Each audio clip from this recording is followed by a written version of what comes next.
Panzerkommando und Bunker 6. Geben Sie Fliegeralarm. Der Feind fliegt Luftangriffe. Ist da jemand? Hallo? Ende. Wir schicken eine Patrouille zur Verstärkung. Ende. Hoffentlich haben Sie eine gute Entschuldigung, dass Ihr Posten nicht besetzt ist.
We moved through the forest near the border, tense but prepared for the task ahead.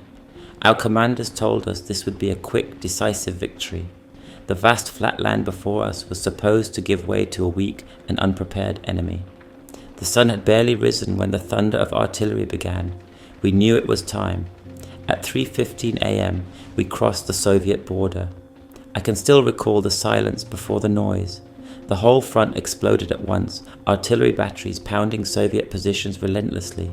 We were told to expect little resistance. Reports said the Red Army was poorly equipped and unorganized, and even in an offensive position. As we marched deeper into Soviet territory, we saw the devastation from our bombardment. Russian positions were in flames, and Soviet soldiers fled before we even got close. The pace was overwhelming. Our panzers rolled forward without pause, and we followed in their wake, passing through fields of wheat and destroyed Soviet convoys. There was a sense of power. Our might was unstoppable. The first village we reached was abandoned, only smoldering ruins remaining. As we advanced further, we finally met the first pockets of Soviet resistance. A few hastily dug trenches and rifle fire greeted us, but nothing could stop the momentum of our advance. We quickly overwhelmed them. Most of the enemy soldiers were confused, many still sleeping when our bombardment began. They were no match for our firepower. Some of them tried to fight back, but many surrendered on sight. The surprise attack had caught them completely off guard. The next few days blurred together. We continued pushing eastward, meeting little organized resistance. I remember seeing columns of Soviet prisoners being marched to the rear, some wounded, most bewildered. The fields were littered with the debris of war, burnt trucks, destroyed guns and bodies. The smell of burning fuel and gunpowder was inescapable. It felt like we were invincible. Every time we stopped to rest, we would hear new reports of our progress. By the third day, we had pushed deep into Soviet territory. The roads were jammed with destroyed Soviet equipment and prisoners being marched west. We could see the retreating Soviet forces in the distance. Planes from the Luftwaffe were constantly overhead, bombing enemy columns. The fields were still green, but black smoke columns filled the skies. For now, it seemed as if the Red Army was collapsing under our feet. We pressed on relentlessly, confident in the success of the operation. We had not yet faced the full force of the Russian defense, and already the landscape before us was one of utter destruction. The battlefields were filled with the wreckage of tanks, vehicles, and men. We knew that soon we would be in Moscow.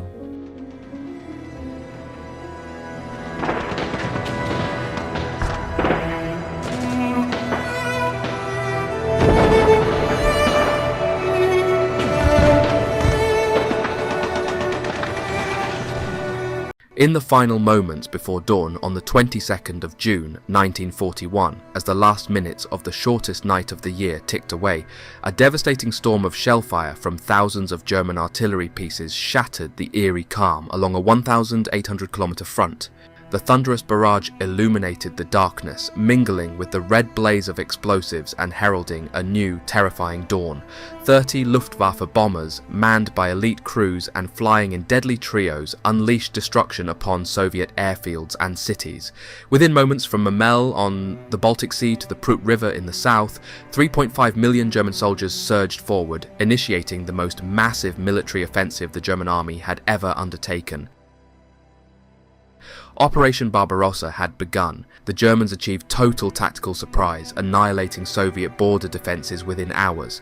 As chaos erupted, thousands of stunned Red Army officers and soldiers grimly muttered, "It has begun." As soon as the sun rose, the Luftwaffe followed up its initial attack with a brutal assault. 500 bombers, 270 dive bombers and 480 fighters struck 66 Soviet airfields, destroying over 1,200 aircraft, most before they could even take off. In mere days, the Luftwaffe had secured undisputed air supremacy, paralysing Soviet troop and rail movements. Across most regions, the initial Wehrmacht advance encountered only weak and sporadic resistance.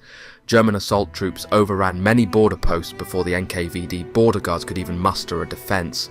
Yet, in some areas, defiant troops in local fortified regions fought to the last man, delaying the German advance just long enough for Red Army divisions to scramble into their forward defensive positions. The citadel at Brest, like a defiant rock in a hostile sea, held out against the German onslaught until the 12th of July. The Germans understood that effective organisation and command and control differentiate an army from a disorganised mob. They did everything in their power to disrupt the Red Army structure. Even before the initial airstrikes, Brandenburger Special Operations troops, disguised in Red Army uniforms, infiltrated Soviet rear areas, cutting telephone lines, seizing key bridges and spreading alarm and confusion. Within hours, these efforts, combined with the relentless air and ground assaults, shattered the Red Army's organisational cohesion. The devastating realisation soon dawned that this destruction extended through every level of Red Army command, from infantry platoons to the high command in Moscow. "The first salvo," a sergeant said. At that moment, everything sprang to life. Firing erupted along the entire front. Infantry guns, mortars, the Russian watchtowers vanished in a flash. Shells crashed down on all the enemy batteries, which had been located long before. The infantry swarmed forward through bogs and ditches with boots full of water and mud. Operation Barbarossa had indeed taken the Soviet defenders in the frontier zones completely by surprise, and the full weight of the German war machine was now bearing down on them with merciless precision. Before we continue, let's thank today's sponsor. We have partnered with Manta Sleep to bring you today's video, the makers of the world's most effective sleep masks and functional sleep accessories. You might be asking yourself, what does Manta Sleep have to do with World War II history? Well, let me explain. Even during the chaos of war, quality sleep was crucial for both soldiers and commanders. And in our daily lives, good sleep is just as important. It's like your secret weapon. Personally, balancing multiple businesses while running this history-focused YouTube channel can be pretty demanding. Late nights are common for me, and as someone who's deeply passionate about history, I understand how essential it is to balance a busy life with proper rest. Manta Sleep's adjustable masks are designed to fit perfectly, providing 100% blackout and using soft, breathable materials that feel amazing. Their unique eye cups take the pressure off your eyes, making it easy to unwind. They offer a variety of sleep masks, from the cool mask to the steam mask and even the pro mask weighted mask for those who enjoy unwinding with some audio. They also have a mask equipped with Bluetooth speakers, which I love, great for even listening to my videos or anything to help you sleep.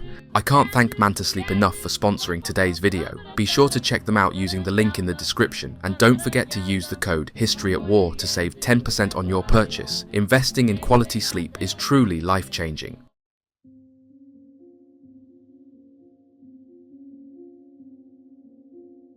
As we rolled across the border, there was little organised resistance. The Soviets seemed completely unprepared for what was coming. Our panzers moved swiftly through the fields, while the infantry advanced in their wake, mopping up the scattered enemy forces. It was almost surreal, the ease with which we moved forward. Villages fell one after another with barely a fight. I fired my rifle only a handful of times that day, mostly at retreating soldiers. The roads were full of captured or destroyed Soviet equipment. We came across large columns of abandoned vehicles, many still burning. The Luftwaffe was doing its part, strafing enemy convoys and bombing key positions. We even captured some Soviet prisoners. Their faces were full of shock and disbelief. They hadn't expected such a massive offensive. Some of them were young, barely out of boyhood, and looked at us with fear in their eyes. Many had discarded their weapons and simply surrendered without a fight. Our commanders told us that Moscow would fall before the winter. That filled us with pride and confidence. It seemed inevitable. The Red Army was crumbling before us, retreating deeper into their own land. We felt unstoppable, like nothing could stand in our way. The air was filled with the sound of our tanks rumbling forward and the distant explosions from our artillery. The pace of our advance was incredible. By the third day, we had covered more ground than we had ever expected. There were hardly any defensive lines, just isolated pockets of resistance. When we encountered the Soviets, they were either disorganized or in full retreat. We were pushing them back faster than we could set up our own camps. The speed and power of the offensive were overwhelming them. We would often see whole units of Soviet soldiers fleeing, abandoning their positions. The mood in our ranks was one of excitement. Some of the older men warned us that it wouldn't be this easy forever, but it was hard to imagine that at the time. Victory seemed within reach. The Soviet Union, we were told, would soon collapse under the might of the Wehrmacht. We began to joke about how quickly we would be in Moscow, and I started to wonder what it would be like to see the Kremlin in person. For now it was all about momentum. The Soviets were falling back in confusion, and we were advancing at a pace that no one expected. Every day felt like a triumph, and our confidence soared with each village we captured. The Red Army was in full retreat, and it seemed like nothing could stop us. The most profound devastation occurred in the region north of the Pripyat marshes, where the Wehrmacht's primary offensive, led by Field Marshal Fedor von Bock's Army Group Center, took place. This army group had the initial objective of breaking through Soviet defences on both sides of the Bialystok salient, advancing along the Minsk-Smolensk axis and encircling and annihilating Red Army forces west of the Dnieper River. Following this, it aimed to create the conditions necessary for collaboration with Army Group North, with the ultimate goal of eliminating enemy forces in the Baltic region and advancing towards Moscow. Bock's formidable force comprised Colonel General Adolf Strauss's 9th Army, Field Marshal Günther von Kluge's 4th Army and 2 panzer groups, Colonel General Hermann Hoth's 3rd and Colonel General Heinz Guderian's 2nd. The 3rd Panzer Group, including General of Panzer Troops Rudolf Schmidt's 39th and General of Panzer Troops Adolf Kunzen's 57th Motorized Corps, was tasked with advancing north of the Bialystok salient through Vilnius towards Minsk. Simultaneously, the 2nd Panzer Group, consisting of General of Panzer Troops Heinrich Gottfried von Wietinghoff's 46th, General of Panzer Troops Joachim Lemmelsen's 47th, and General Freiherr von Geyer's 24th Motorized Corps, was to move eastward across the Bug River from south of Brest to join forces with Hoth's units at Minsk. Bock's operation was bolstered by Field Marshal Albert Kesselring's 2nd Air Fleet, which deployed 1,500 aircraft, constituting more than half of the 2,770 planes assigned to Operation Barbarossa. Opposing this massive assault, Army General D.G. Pavlov's Western Special Military District, which was redesignated as the Western Front at the outbreak of hostilities, was arrayed in a single echelon with 3 armies positioned forward, and the field headquarters of Lieutenant General P. M. Filatov's 13th Army situated far to the rear. The apex of the Bialystok salient was defended by Lieutenant General K.D. Golubev's 10th Army, reinforced by Major Generals M.G. Katskilevich's and P.N. Aklustin's 6th and 13th Mechanized Corps, the latter being severely depleted of tanks. To Golubev's left was Lieutenant General Korobkov's 4th Army, supported by Major General S.I. Obrin's 14th Mechanized Corps, while Lieutenant General V.I. Kuznetsov's 3rd Army, with support from Major General D.K. Mostovenko's 11th Mechanized Corps, held the right flank. Pavlov's reserve forces included Major General M.P. Petrov's 17th Mechanized Corps near Slonim, and Major General A.G. Nikitin's 20th Mechanized Corps, along with Major General A.S. Zadov's 4th Airborne Corps stationed near Minsk. As Bock's forces unleashed their offensive, Pavlov's front experienced an immediate collapse in command and control.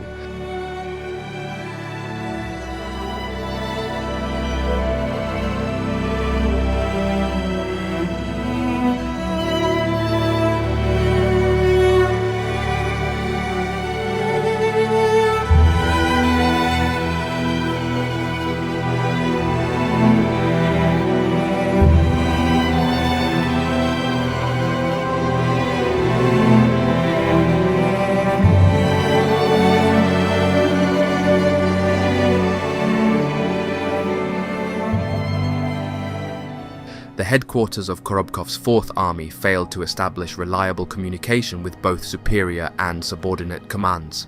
Although Kuznetsov's 3rd Army and Golubev's 10th Army managed to maintain precarious radio contact with Pavlov's headquarters, their ability to function as command elements was severely compromised. On the war's first day, under Pavlov's orders, his deputy, Lieutenant General Ivy Boldin, braved a barrage of German aircraft to fly to the 10th Army's headquarters near Belostok in an attempt to organize a counter-offensive.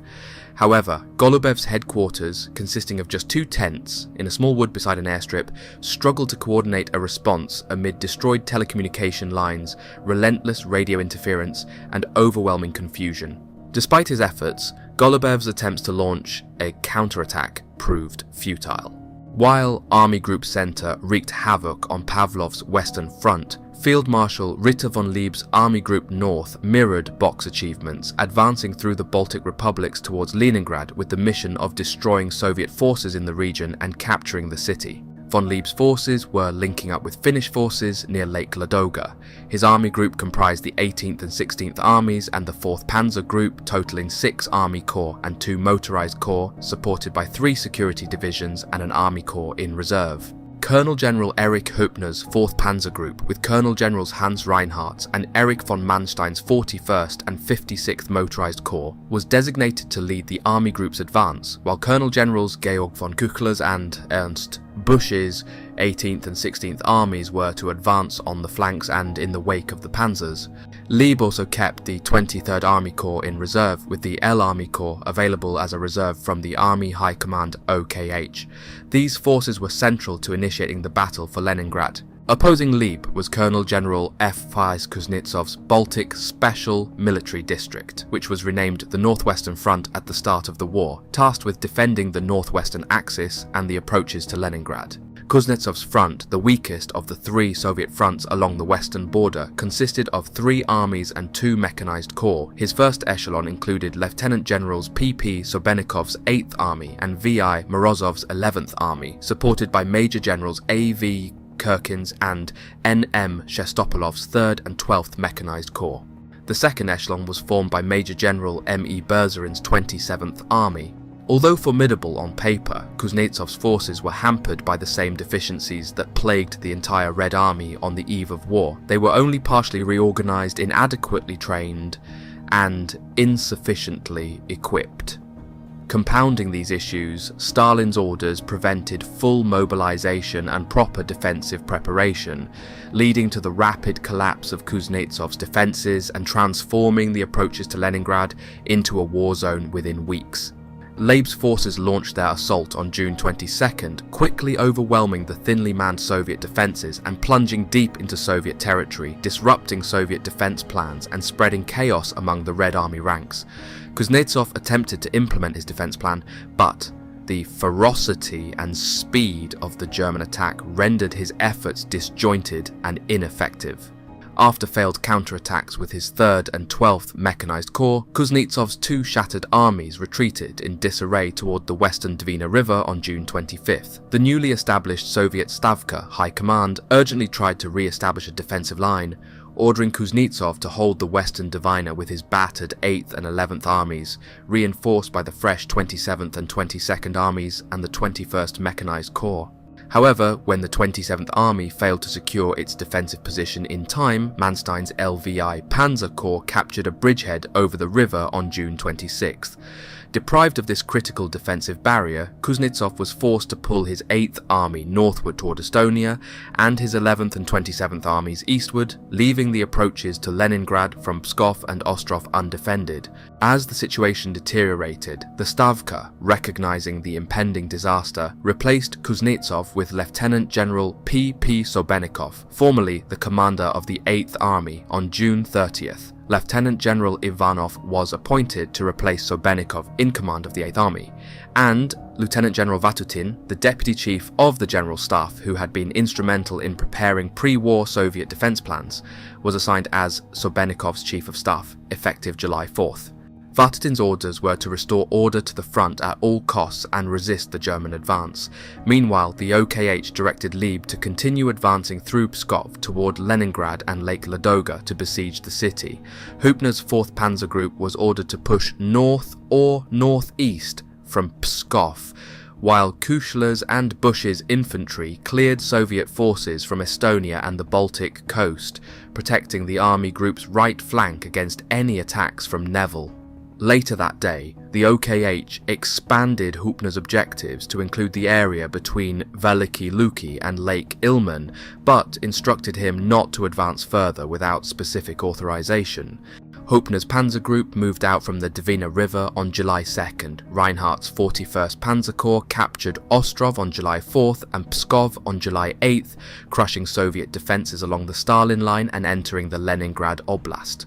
To the south, Manstein's 56th Panzer Corps seized Rezekne on July 3rd but was delayed for days while trying to navigate the nearby swamps, prompting Hübner to transfer Manstein's 3rd Motorized Division to Reinhardt's corps. Simultaneously, Kuchler's 18th Army expanded into Latvia, pushing back Ivanov's severely weakened 8th Army and supporting Reinhardt's panzers to the south, while Busch's 16th Army supported Manstein's armour and protected the army group's right flank. By July 6th, the border battles were over.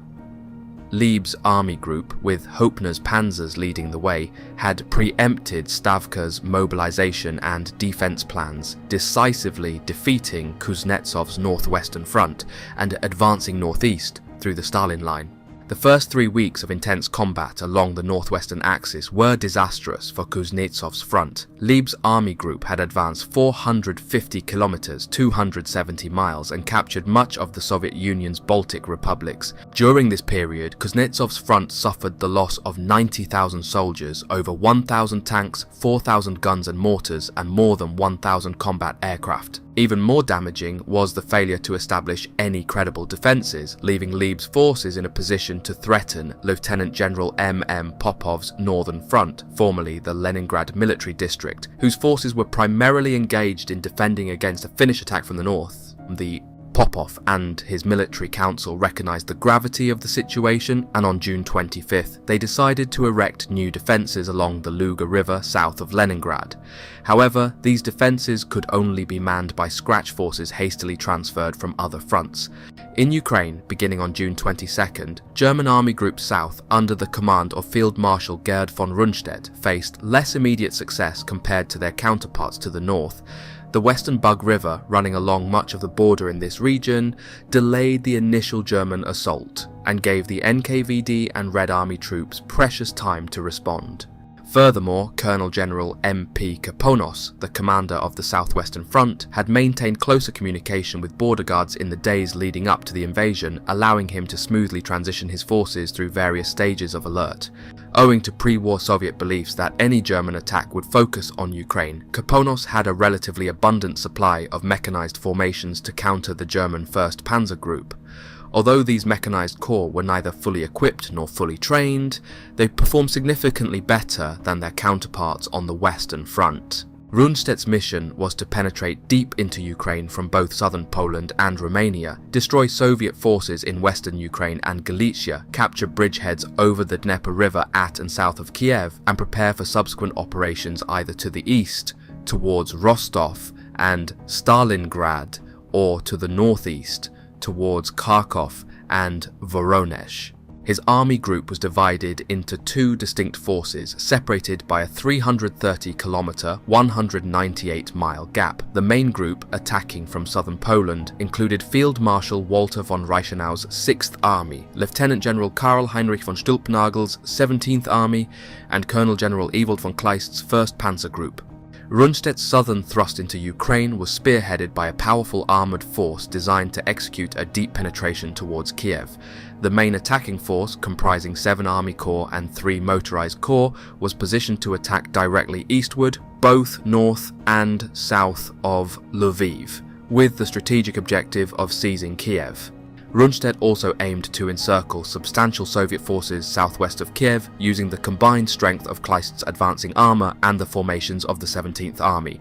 Kleist's 1st Panzer Group, the critical armoured spearhead of Rundstedt's campaign, was composed of Lieutenant Generals von Manteuffel's 3rd, von Wietersheim's 14th and Werner Kempf's 48th Motorised Corps, which collectively fielded 5 Panzer and 4 motorised divisions. Supporting Rundstedt's primary offensive, a 2nd Shock Group was prepared to launch a delayed attack from Romania. This group, led by Colonel General Franz Ritter von Schobert's 11th Army, included the Romanian 3rd and 4th Armies, totaling 3 German and 5 Romanian Army Corps. Their mission was to clear Soviet forces from southern Ukraine and the Black Sea coast, and if possible, to encircle Soviet forces in the Kamenets-Podilsky and Vinnytsia regions in coordination with the 17th and 6th Armies.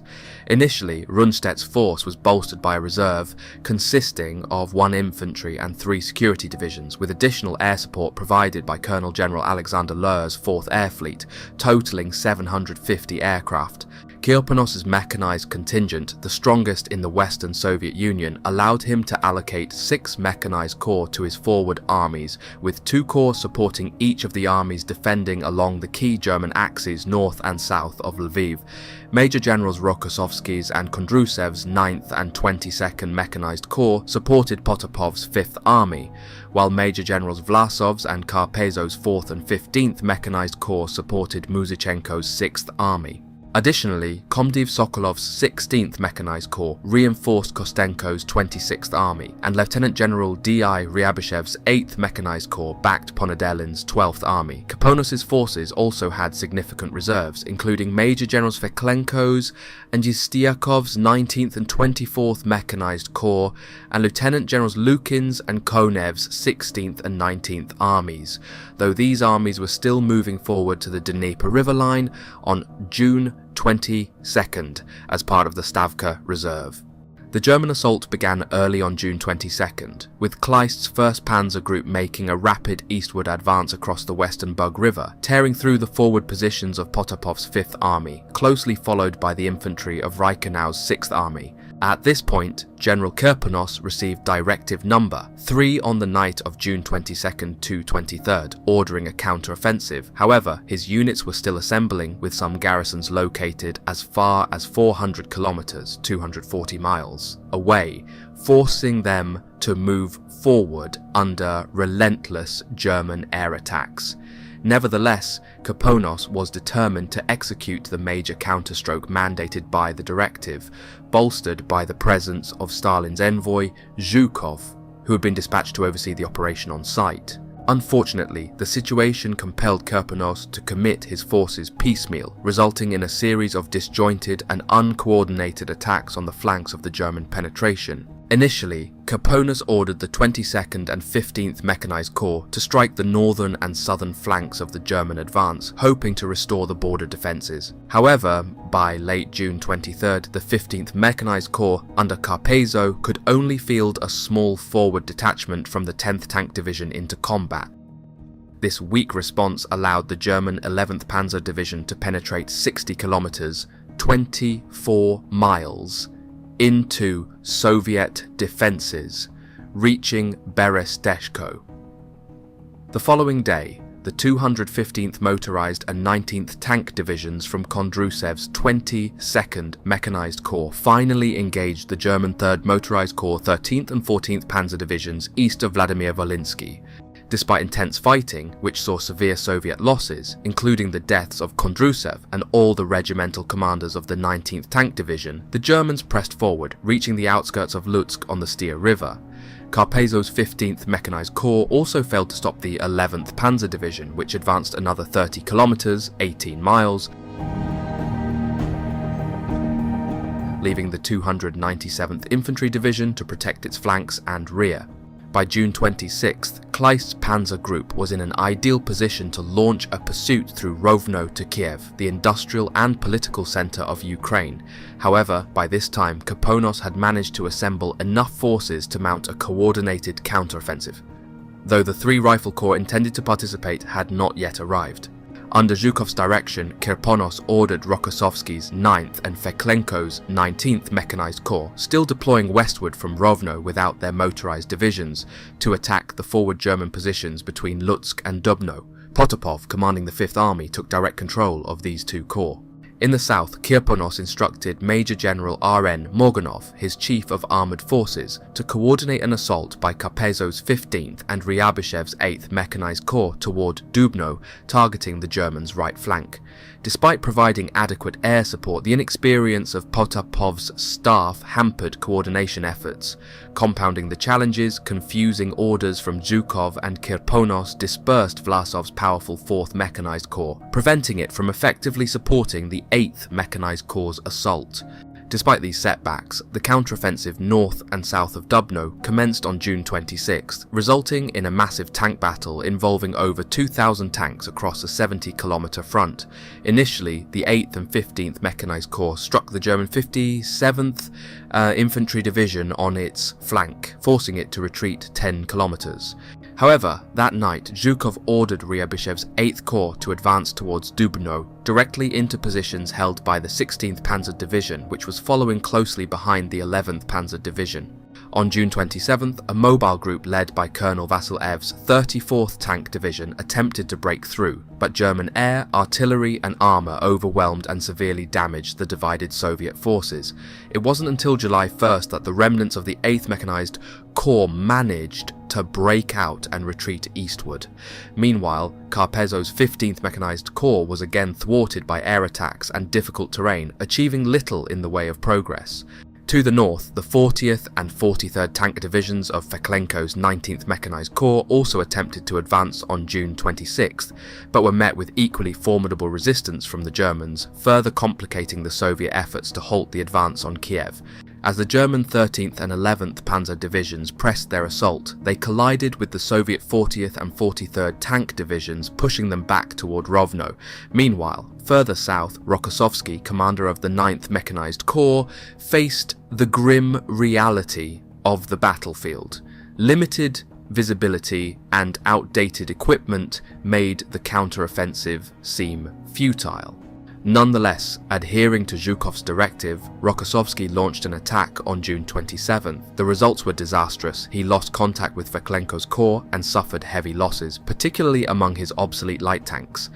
The next day, instead of renewing the doomed assault as ordered, Rokossovsky wisely chose to set up defensive positions, preparing ambushes for the 13th Panzer Division as it approached Rovno.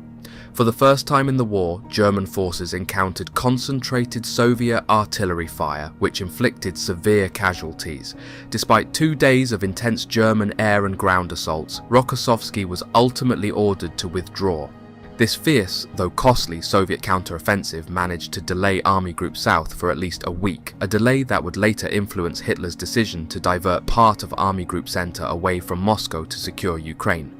However, the German victories at Brody and Dubno rendered Kirponos' defences south of Lviv untenable. Consequently, on June 27th, Muzichenko's 6th Army abandoned its positions in the Rava-Ruska region and retreated to Lviv. 3 days later, after Kleist's panzers captured Rovno and Ostrog, the 6th Army withdrew from Lviv to avoid encirclement from the north. On the same day, the Stavka ordered Kirponos to pull back his forces by July 9th to new defensive positions anchored on the Korosten, Novgorod-Volhynsky, and Letichev fortified regions along the 1939 Soviet-Polish border. This order also applied to his 26th and 12th armies in the south, initiating a grueling 200-kilometre, 120-mile withdrawal. During their retreat, the 6th, 26th and 12th armies were constantly under threat of encirclement by the 1st Panzer Group's motorised corps advancing from the north, the 17th Army, and later the 11th Army from the south. In early July, General Mackenson's 3rd Motorised Corps advanced eastward from Rovno toward Novgorod-Volhynsky and the Dnieper River, while General Kempf's 48th Motorised Corps moved toward Shepetovka. These manoeuvres threatened to break through Kirponos' new fortified line and encircle his retreating forces in the south. In response, Kirponos ordered Potapov's 5th Army to counterattack the German armoured spearhead from the north, utilising the 27th Rifle and 22nd Mechanized Corps Corps. Although this counterattack failed to halt Mackensen's advance, it delayed the German forces for 2 critical days, providing Kirponos with a brief but crucial window to withdraw his beleaguered troops to their new defensive positions. Amid the chaotic fighting, panic often gripped Soviet forces. To prevent a total collapse, Kirponos established blocking detachments with orders to shoot any soldier retreating without proper authorization. Between July 6th and 9th, Mackensen's and Kempf's armoured forces captured Berdichev, Novgorod-Volynsky and Zhytomyr, further straining Kirponos' efforts to maintain the integrity of his defences. The capture of Berdichev by the 48th Motorized Corps was particularly alarming as it threatened to encircle the left wing of the southwestern front. To counter this, Kirponos ordered Muzyczenko's 6th Army, reinforced by Sokolov's 16th Mechanized Corps and the remnants of Capezzo's 15th Mechanized Corps, to hold firm south of Berdichev. Concurrently, Kirponos began mobilizing people's militia formations in Kiev and Kharkov to bolster the defenses of the Kiev fortified region. Kirponos' challenges deepened on July 2nd when Rundstedt's Southern Shock Group launched an offensive against Soviet defences in Moldavia. A week earlier, on June 25th, the Stavka had established the Southern Front under Colonel General Tyulenev, comprising Colonel General Cherevchenko's 9th Army, stationed in the Odessa Military District, and Lieutenant General Smirnov's 18th Army, formed from the Moscow Military District, tasked with defending the border with Romania. Rundstedt intended to use the German 11th Army to encircle Soviet forces in southern Ukraine in coordination with the 17th Army, while the Romanian 3rd and 4th Armies cleared the Black Sea coast and captured Odessa. Schobert's 11th Army swiftly breached Soviet defences, capturing Iashi and reaching the Prut River on the first day of operations, despite counterattacks from Cherevchenko's 9th Army and Lieutenant General UV Novoselskay's 2nd Mechanized Corps. Overestimating the German threat, Tyulenev requested and received Stavka's permission to withdraw to new defences along the Dniester River. However, once the true situation became clear, the Stavka reversed its decision, ordering Tyulenev to recapture the Prut River line. Despite the confusion, the front stabilized temporarily between the Dniester and Prut rivers, with Smirnov's 18th Army digging in to defend the Mogilev-Podolsky fortified region, securing the southwestern front's left flank. The border battles in Ukraine, though devastating for the Soviets, proved that German armour was not invincible. These engagements provided future Soviet commanders like Rokossovsky with valuable, though costly, lessons in mechanized warfare. Despite some relative successes, the southwestern front, along with the southern front's 18th Army, suffered heavy losses: 241,000 soldiers, including 172,000 killed, captured or missing, 4,000 tanks, 5,000 guns and mortars, and 1,000 combat aircraft. Worse yet, the German army group south was now poised to strike southward from west of Kiev, threatening the rear areas of both the southwestern and southern fronts. Hitler's belief in a swift victory was partly based on the assumption that many Soviet citizens, particularly in regions like Ukraine and the Baltic states, would welcome liberation from Stalinism. Initially, this assumption seemed plausible, as many Latvians, Lithuanians, Ukrainians and other subject nationalities showed cooperation, if not outright enthusiasm, toward the advancing German forces. However, Stalin, aware of this potential threat and recalling the resistance to his harsh inter-war collectivization program, ordered the deportation of 500,000 ethnic Germans and other suspect nationalities to the east. Yet, from the outset, German occupation policies undermined Hitler's hopes by deliberately alienating the local populations. Harsh directives from the OKW, justified by the fact that Moscow had not signed the Geneva and Hague Conventions on the Laws of War, set a brutal tone. The notorious Commissar Order mandated the summary execution of Soviet political officers, although some senior German commanders refused to enforce these orders and protested to their superiors. Many others complied, deepening the animosity of the local populations toward the German occupation. I remember standing on the edge of a shattered village just outside Kiev, looking over the landscape that stretched before us. The city was not far, but every step forward was contested. The Soviets were defending Kiev with everything they had.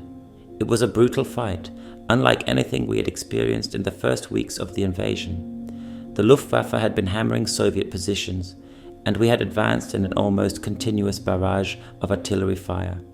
But the Soviet forces here were well entrenched and fought with a stubbornness that took us by surprise. Every village, every field became a battleground. The Soviet soldiers were no longer retreating in confusion like they had in the early days. They were fighting tooth and nail to hold their ground. On one particular day, I was part of a unit advancing through thick woods towards the Dnieper River. The enemy had set up strong defensive positions along the riverbanks, and we knew it would be bloody. As we moved forward, Soviet artillery began to pound our positions. The noise was deafening. We hit the ground, seeking any kind of cover, but there was little to hide behind. Trees splintered and fell as shells exploded all around us. Our orders were clear. We had to push forward. The Soviets were trying to break out of the encirclement around Kiev, and we needed to stop them. I remember the moment we saw their infantry emerge from the trees ahead of us, charging towards our positions. The fighting was savage. We fired into the mass of advancing soldiers, but they kept coming, wave after wave. At one point, I found myself alone in a small trench, my rifle in hand, barely able to see through the smoke and dirt kicked up by the fighting. I remember hearing the distinct sound of Soviet submachine guns spraying bullets wildly in our direction. We returned fire as best we could. I saw several of my comrades fall around me, but there was no time to think, only to act. After hours of relentless combat, we finally broke through their lines. As we advanced through the enemy positions, the devastation was total. Bodies of Soviet and German soldiers alike lay scattered across the ground. The air was thick with the smell of gunpowder and blood. It was a scene of utter destruction. Despite the carnage, there was no time for rest. We had to continue pressing towards Kiev. By the time we reached the outskirts of the city, the Soviets were in full retreat. The encirclement was closing in and they knew it. But still, they fought with incredible determination. House-to-house combat began in the suburbs. Every building had to be cleared. The Soviets had set up sniper positions in the upper floors of houses, making our advance even more dangerous. The sound of machine guns and explosions echoed through the narrow streets. It was during one of these street battles that I was nearly killed. As we advanced towards a Soviet barricade, a mortar shell landed only a few meters from my position. The blast threw me to the ground, my ears ringing, my vision blurred. When I came to, I saw the bodies of several of my comrades lying motionless nearby. Somehow I had survived.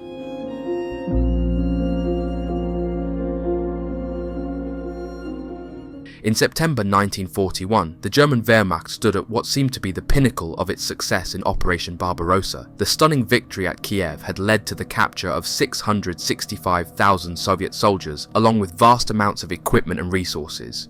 It was the largest encirclement in military history, and German high command believed that the back of the Red Army had been broken.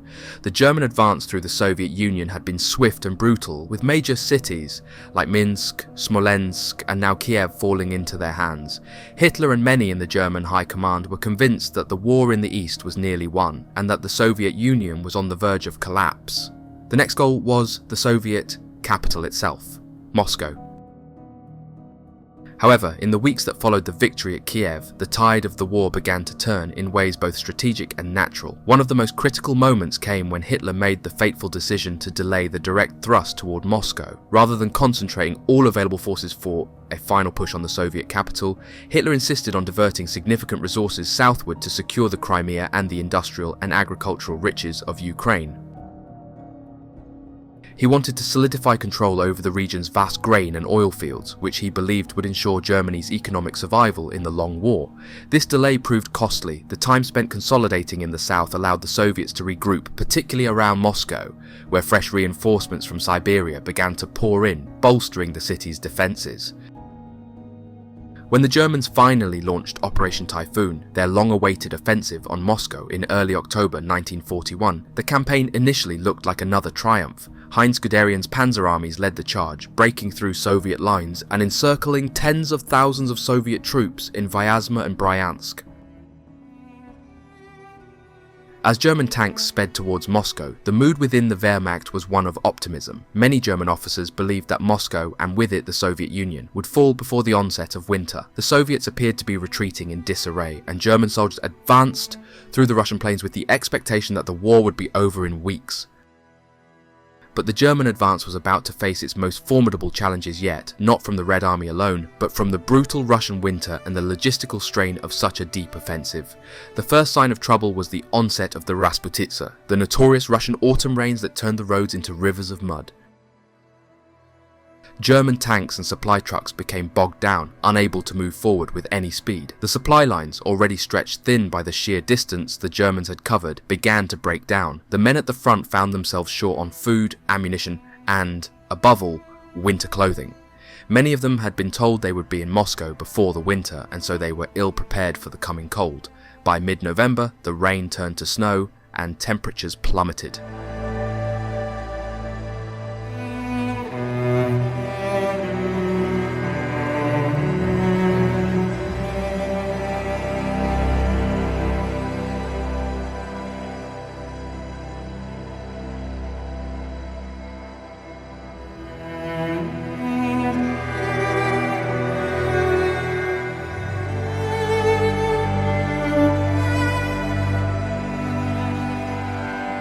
Began to suffer not just from the lack of supplies, but from frostbite and exposure. German vehicles, including the tanks that had been so crucial to their earlier victories, were unable to function properly in the extreme cold.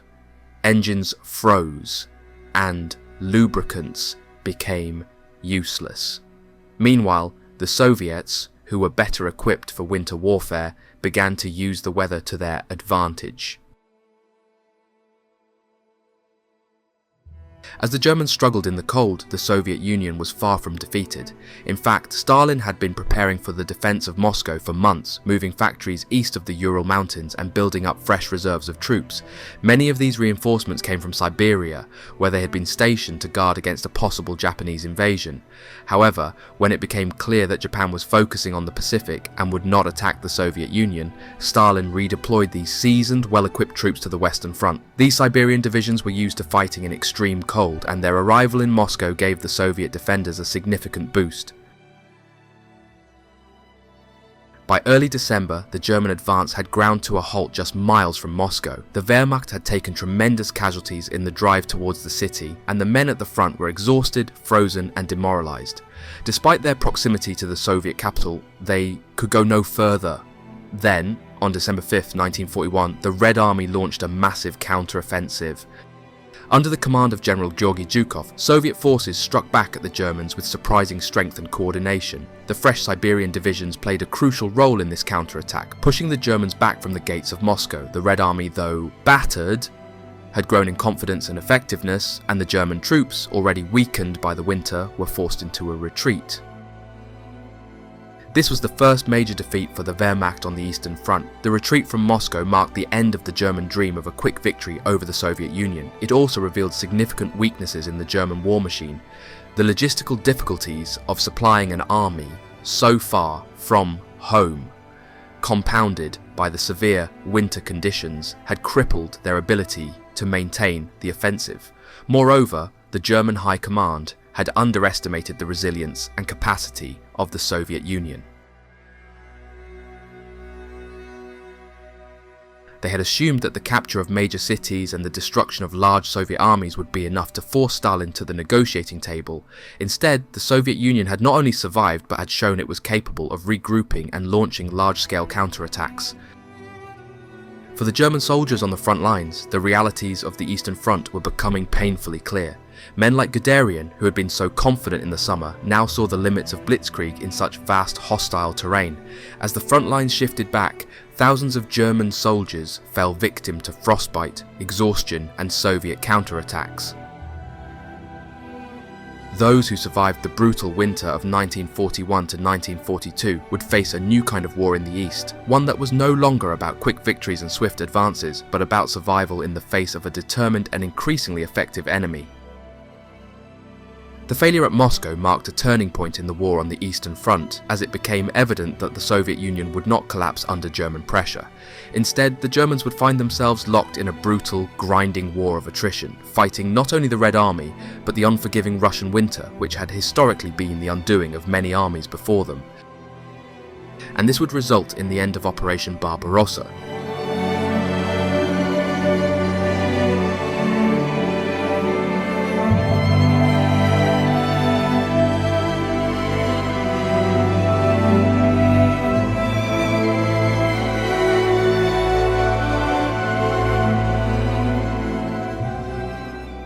Dear Mother, we are fighting a desperate battle here, not only against the enemy but against the cold.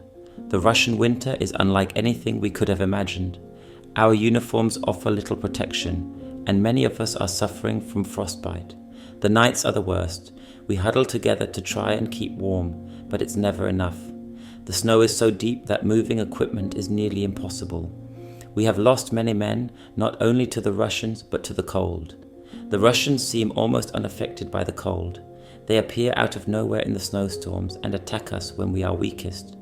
We had thought this campaign would be over quickly, but now we see that it will be a long and brutal winter. Many of us have begun to question what we are doing here. This land is vast and empty, and it feels as though it is swallowing us whole. Every day is a fight, and the thought of home feels like a distant dream. Hope to see you soon.